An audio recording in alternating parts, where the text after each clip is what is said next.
से जिन्होंने 5 करोड़ रुपए राजपाल यादव जी को दिए थे, उनकी तरफ से पेश हो रहा हूं। अगर आपको इस केस के बारे में बताओ तो राजपाल यादव जी ने अपनी सेंटेंस ऑर्डर को चैलेंज किया है। उन्होंने 7 चेक दिए थे 1.5 करोड़ के, हर चेक में उनको 3 महीने की सजा, साथ में 1 करोड़ 35 लाख रुपए का जुर्माना लगा है। उस जुर्माने को उन्होंने पे नहीं किया और उस ऑर्डर को, रिवीजन कोर्ट के ऑर्डर को उन्होंने चैलेंज किया हाई कोर्ट में।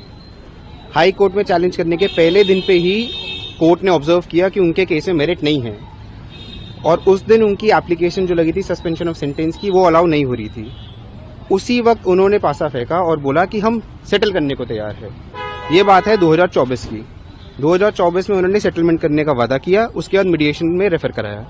मीडिएशन में रेफर कराने के बावजूद उन्होंने पैसा नहीं दिया। इसके बाद जस्टिस स्वर्ण कांता शर्मा मैम की कोर्ट में रिपीटेडली अंडरटेकिंग्स दी कि मैं पैसा दूंगा। इस दौरान 75 लाख रुपए जमा भी कराए, लेकिन अल्टीमेटली जब 2 तारीख को उन्होंने पैसा जमा नहीं कराया तो कोर्ट ने 2 दिन का टाइम दिया उनको सरेंडर करने का। 4 तारीख को भी उन्होंने सरेंडर नहीं किया और एक और एप्लीकेशन मूव कर दी कि मुझे थोड़ा और टाइम चाहिए, 1 हफ्ते का सरेंडर करने का, क्योंकि मैं पैसों का बंदोबस्त नहीं कर पाया। जब 4 तारीख को फिर उनका डिनाई कर दिया तो 5 तारीख को उन्होंने मर्सी प्ली खड़ी की कि मैं हाथ जोड़ के रिक्वेस्ट कर रहा हूं कोर्ट से, दिस इज माई मर्सी, कि मुझे टाइम दे दीजिए, मैं पैसा जोड़ पाऊंगा और मैं कोर्ट को जमा करा दूंगा।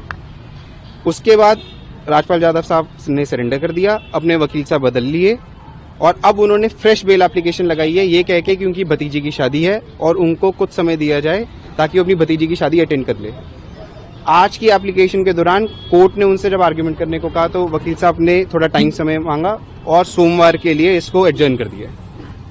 तो सोमवार को सिर्फ बेल पे सुनवाई होगी या सोमवार को आपका जो पेमेंट है उसको भी लेकर बात होगी?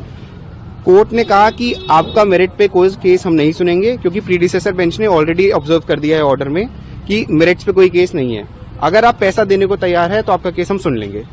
तो उन्होंने आज ओरली अंडरटेकिंग तो दी थी कि 2 करोड़ 10 लाख रुपए हमने अंडरटेकिंग दी है, हम उसको एज सिक्योरिटी जमा कर देंगे।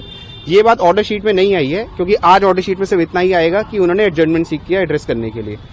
सोमवार को उनकी बेल एप्लीकेशन पे सुना जाएगा और दोनों तथ्यों को देखा जाएगा कि या तो वो पैसे जमा कराएंगे या सिर्फ भतीजी की शादी का जो उन्होंने ग्राउंड लिया है उस ग्राउंड पे उनको इंटरिम बेल या इंटरिम सस्पेंशन मिलेगी या नहीं मिलेगी, ये कोर्ट डिसाइड